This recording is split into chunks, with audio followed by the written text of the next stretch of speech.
What's going on, people? It's your man, the YB, back once again. So, wow, I was wrong about this one. Nate Diaz versus Jorge Masvidal. Masvidal got punched up, bottom line. Masvidal, yeah, I don't score things round by round. And even if I did, I thought Nate did enough. But I like to factor in other factors, yeah. And the bottom line for me is Masvidal was a 3-1 favourite, a big favourite. Masvidal, even during the fight, he had the better boxing technique. We know Nate Diaz, he wades forward. There's never any snap on his shots. He just slaps them out. So when you've got the boxing technique like Masvidal, when you're the 3-1 favourite, I expect you to dominate. Yeah? What does Canelo do when he's in there with someone who can't punch? If someone's in there slapping, he comes straight forward and cut through them. That's what a real boxer would do. And Masvidal claims to be, oh, I'm from California, wherever he's from. I'm hard. I'm on the street. We do it on the streets. I didn't see no streets from Masvidal. I saw him backpedaling 90% of the fight, getting slapped in his face. With no power, just getting slapped to death. That was embarrassing from Masvidal. He got punched up. Get Masvidal out of here. Washed up looking ass. He wasn't active enough, and he was just getting slapped everywhere. That's what I saw. Now, the power definitely came from Masvidal. He put a few good body shots in. He put a few good shots in, but it wasn't overwhelming force. He was going backwards. Right? If you're the puncher, you go forward. You don't go backpedal and get punched up and get slapped to bits. Nate Diaz slapped this guy to bits. Embarrassing to watch from Masvidal's point of view. A 3-1 favourite. Nate can't box a lick. Nate's leaky. No power. And he slaps you to death. Wow. Shocking. Now, I was surprised. During the fight, people was ranting and raving, all the commentators. This is a really high quality fight, high skill. I thought, what are you guys watching? This fight, for me, again, exhibits there's levels to boxing. Sorry, there's levels to combat sports. Boxing is its own sport.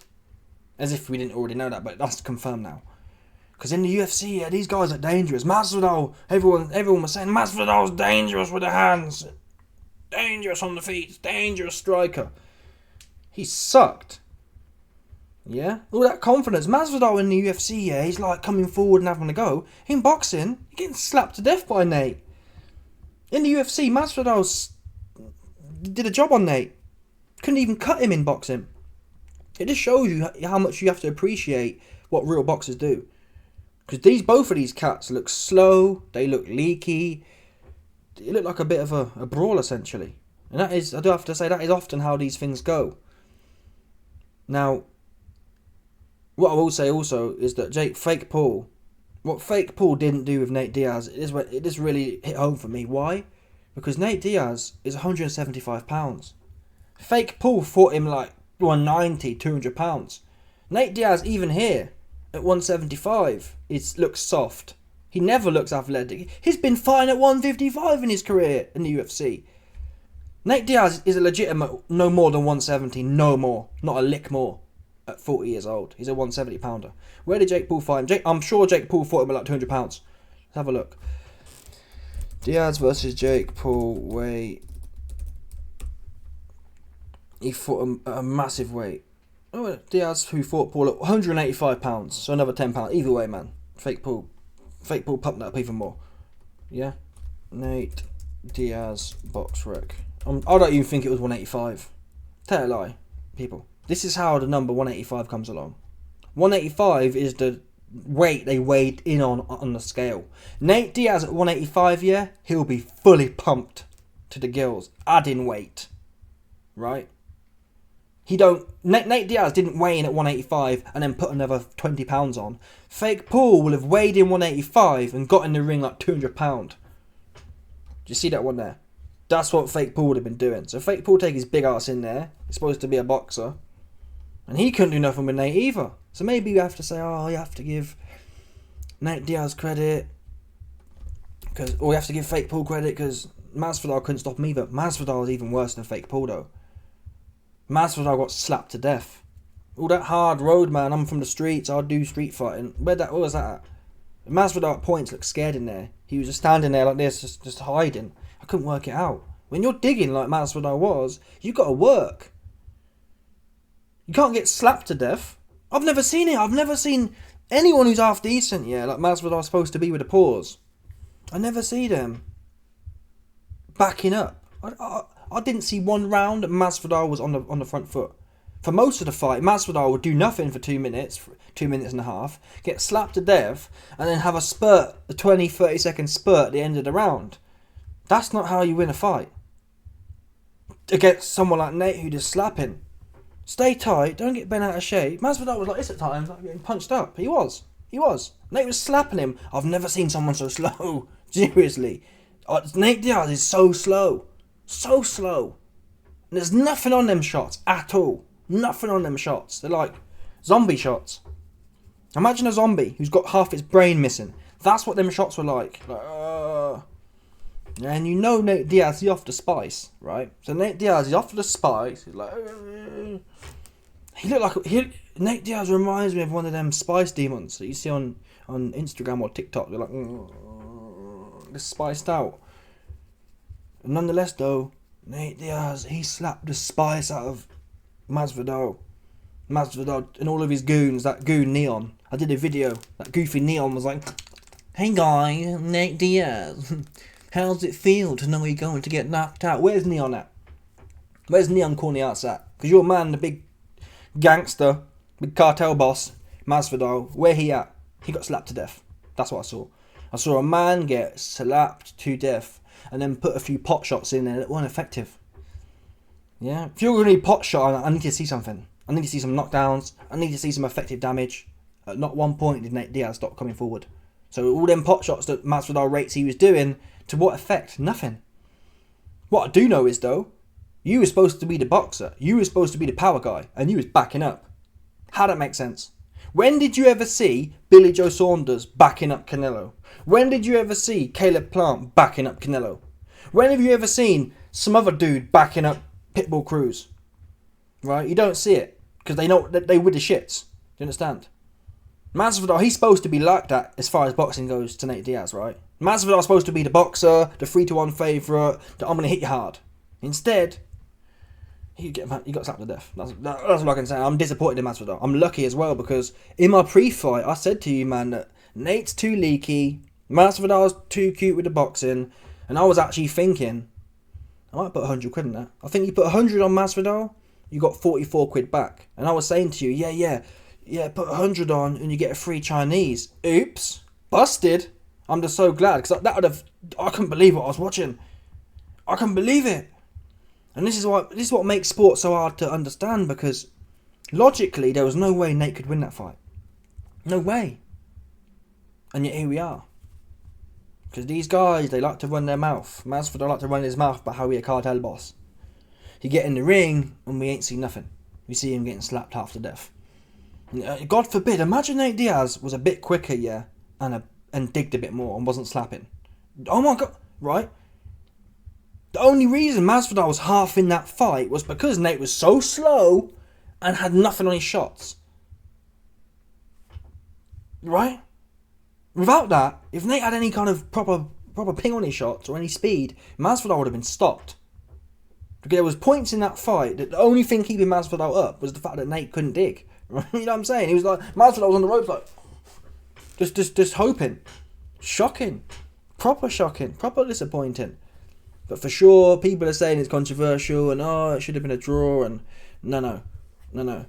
Masvidal didn't handle his business. He deserved to lose. Nate Diaz all day on that one. Nate Diaz came and did what he's supposed to do. It was Masvidal's job to show another level in class and he didn't show nothing. So get his ass out of it. I ain't trying to see no more from Masvidal. Now Nate Diaz did say, I want fake Paul again. I don't.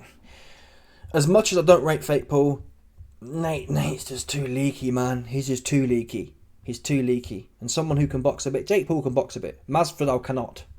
Right? There's levels to who can box a bit. Masvidal is an out-and-out wrestler, essentially. That's what we saw tonight. He's not a boxer at all. He cannot box a bit. So forget about Masvidal. Fake Paul, though, he can box a bit. And he's massive compared to Nate. Nate's a blown-up 155-pounder. Fake Paul is like a 210-pounder draining himself down so he can pump himself back up. Fake Paul's a heavyweight who don't want to fight actual heavyweights. He wants to fight 155ers who are eating like pigs to get there. Soft. That's what he likes to fight. He never wanted to fight someone his own size ever. Never wanted to do that. That's what we know for a fact. They're either old, washed up, MMA fighters or Tommy Fury, who he goes life and death with. Tommy Fury is actually Jake Paul's own size, and we saw what happened there. Fake Paul didn't do nothing, essentially. It was 50-50. I'm not saying he got washed, but it was 50-50 with a YouTuber. People. Tommy Fury, people say he's been boxing 20 years. No. He's an internet star. That's what he's good at. He's not good at boxing. Tommy Fury is not. He's an internet star, and that's the end of that. Yeah, Fake Paul, you are internet star level boxer. And you know that. That's why you fly in these cab drivers and you fly in these mixed martial arts 50-year-olds to fight. Right? Because if you were serious, you'd be taking at least the route of the Tommy Furies in the world. That level. But you're not. You've gone backwards. You fight in 60-year-old Mike Tyson. Mike Perry again. Mike Perry's 40 years old. Can't box a lick. 40-year-old can't box a lick. War-torn. 5 weeks notice. And light in the back. Mike Perry is not a 200-pounder. Do you understand, people? Mike Perry was even saying, yeah, I've got to put weight on to make this limit. Like, Fake Paul, he coming down. Fake Paul coming from 230 down to whatever weight. Let's see what weight it is. Paul versus... What's his name again? I've completely forgot the guy's name. Perry.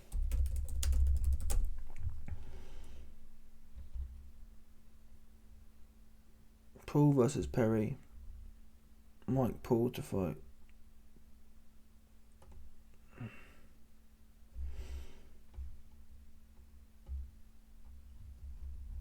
Let's have a look. It's a moody situation. Paul Perry is scheduled for 8 rounds. See, cruiserweight. Mike Perry is a career 170 pounder. Do you understand? In BKFC, fact. Yeah, in BKFC, Mike Perry fights at 175. Fake Paul is pumping him up to 200 pounds, 25 pounds. Plus, Fake Paul will not be weighing in at 200 pounds, yeah, and then rocking up at 202. He'll be weighing in 200 pounds and pumping back up to 215, 220. Meanwhile, Mike, he's probably going to weigh in like what? 190, 195 tops. 195 tops. So Fake Paul again is fighting a small, old Mike Perry age. He's like, must be knocking on 40. He's 32, but come on. In terms of fight years are like dog years. You can be young. Look at Pacquiao and Mayweather. Mayweather was a young 42. Pacquiao was an old 40. That's credit to Mayweather. He fought bums and he don't exchange like that. But fight years are like dog years. Not all years are made the same. You can be 33 and look old. Mike Perry is 32 and old. So in adjusted for fight years, Mike Perry is about 42. Mike Perry is 42, 175 pounds. Fake Paul's 27. Never had a hard fight in his life, right? Let's call a spade a spade. Fake Paul never took no damage in sparring. He never took no damage in a real fight. Because he don't fight no one. So he's got absolutely no damage, no miles on the clock. 27, young 27, fresh 27 Fake Paul is. And he's fighting a dude 50 pounds lighter than him. 30, 40 pounds lighter. Come on now. Who can't box like that, right? Mike Perry can't box, people. He can't box. He leaky. He can't box like that. UFC fighter. So it is what it is. I expect Mike Perry to get smoked, but I'd love for Mike Perry to somehow weigh on Fake Paul. Because if you can get through the first 4 rounds, Fake Paul will fall off. If you can press Fake Paul, I know Fake Paul got the bitch in him. I know he don't want to fight like that. He just don't. I've seen it in him. We've watched him. He don't want to fight like that. You've never seen Fake Paul have a scrap. Ever. He was running from Woodley in the first fight. Backpedaling. The second fight wasn't much better. He politicking with Tommy Fury. Running from Anderson Silva. 50-year-old Anderson Silva. Fake Paul was running. He just was. Backpedaling. Boxing with him. He don't want to fight like that. He just don't. So I'm hoping Mike Perry get in there, yeah. Put it on him. Take the shots. And then Fake Paul will want out of there. Yeah, you'll see. I reckon Fake Paul, one of them cats, yeah, who, my Achilles heel went. Oh, my knee went. That's what will happen if Fake Paul get pressed. But so far, he's doing a good job just fighting bums and old people and washed up UFC fighters. So, fair play to him. Anyway, let me know your thoughts. Smash the like button, subscribe. Salute to Nate Diaz. He did what he's supposed to do. And I'll catch you man on the flip. There's no doubt about this. Stop it.